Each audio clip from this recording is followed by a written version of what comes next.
करते हैं वीसीबी के बारे में। सो वीसीबी का फुल फॉर्म क्या है, वो किस एप्लीकेशन में हम यूज करते हैं, कहाँ पे यूज करते हैं और क्यों यूज करते हैं, वो सब टॉपिक्स पे हम डिस्कशन करेंगे आज।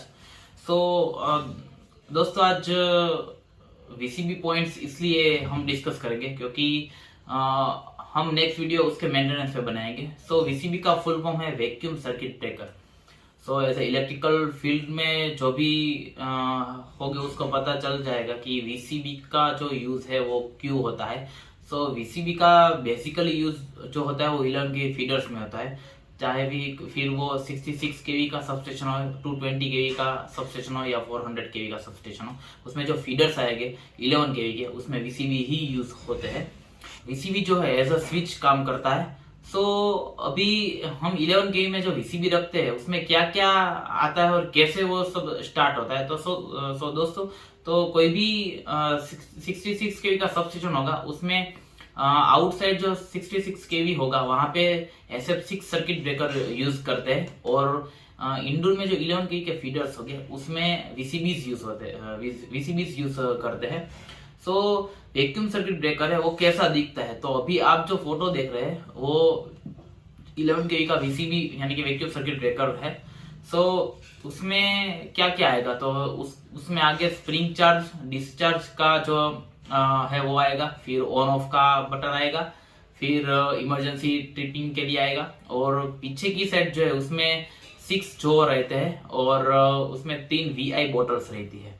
सो पहली बात ये आती है कि हम सर्किट ब्रेकर का यूज क्यों करते हैं, और तो ये है कि अगर ऐसा हम एग्जांपल लेते हैं तो अगर हमको घर में पंखा शुरू करना है तो हम डायरेक्ट पंखा शुरू नहीं कर सकते, यानी कि अगर मैंने डायरेक्ट कांटेक्ट किया है उसकी जगह में एक स्विच लगा दूं तो एज अ प्रोटेक्शन के लिए हमें स्विच शुरू करूंगा और पंखा स्टार्ट हो जाएगा। सो सेम एज अ 11 की फीडर स्टार्ट और शुरू और बंद करने के लिए हम वीसीबी एज अ स्विच लेते हैं कि ये स्विच की तरह काम करेगा। जब भी हमको कोई मेंटेनेंस करना होगा तो हम ऑफ करेंगे तो वीसीबी ऑफ हो जाएगा। सो एज अ स्विच हो गया। सो दोस्तों, अभी उसमें रेक इन रेक आउट होता है, यानी कि जब भी वीसीबी आप ग्लव्स पहन के जब आप अंदर डालते हैं वीसीबी को पैनल के अंदर, सो उसको हम बोलेंगे रेक इन किया है, और सेम एज जब बाहर निकलते हैं तो उसको बोलेंगे हम रेक आउट किया है। So that is a basic details of the if VCB हम अंदर या बाहर, तो हम ये यूज करेंगे। सबस्टेशन में जो होगे उसमें काफी सारे यही वर्ड्स इलेक्ट्रिकल के वर्ड जो है वो इस्तेमाल होंगे। सो जब भी हम वीसीबी ऑन या ऑफ करेंगे तो उसमें हल्का सा आर्क होगा।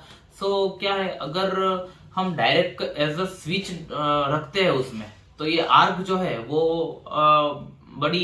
वो स्विच को फेल भी कर सकता है। सो क्या किया इन लोगों ने कि वीसीबी बना दिया जिसके पीछे VI बोटल्स रहती है, जिसमें वैक्यूम हाई प्रेशराइज वैक्यूम भरा हुआ होता है कि जब भी हम ब्रेकर ऑन ऑफ करेंगे और आर्क प्रोड्यूस होगा तो जो वैक्यूम है वो आर्क क्विंचिंग मीडियम का काम करेगा कि आर्क जो है उसको वो फैलने नहीं देगा, वो आर्क को वहीं पे क्विंच कर देगा।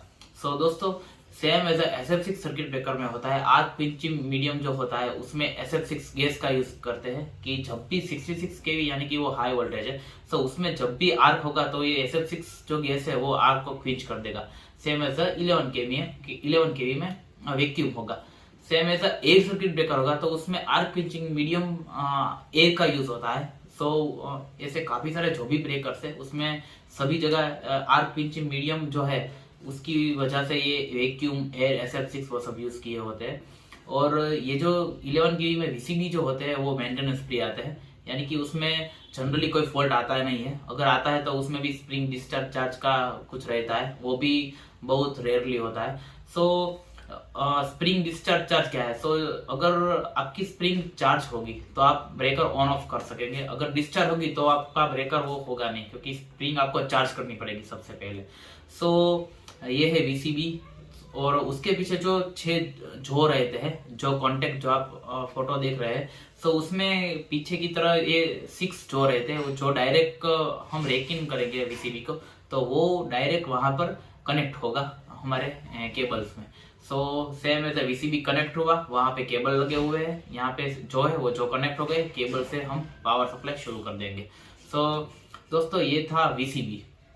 सो अभी अगर वीसीबी में आपको कोई क्वेश्चन है तो आप मुझे कमेंट्स कर सकते हैं। और दोस्तों अगर आपके कोई इलेक्ट्रिकल्स में जो पढ़ रहे हो फ्रेंड्स है, तो अगर ये सिंपल लैंग्वेज में मैंने आपको समझाया है, सो आप उसको शेयर कीजिए, लाइक कीजिए और सब्सक्राइब कीजिए।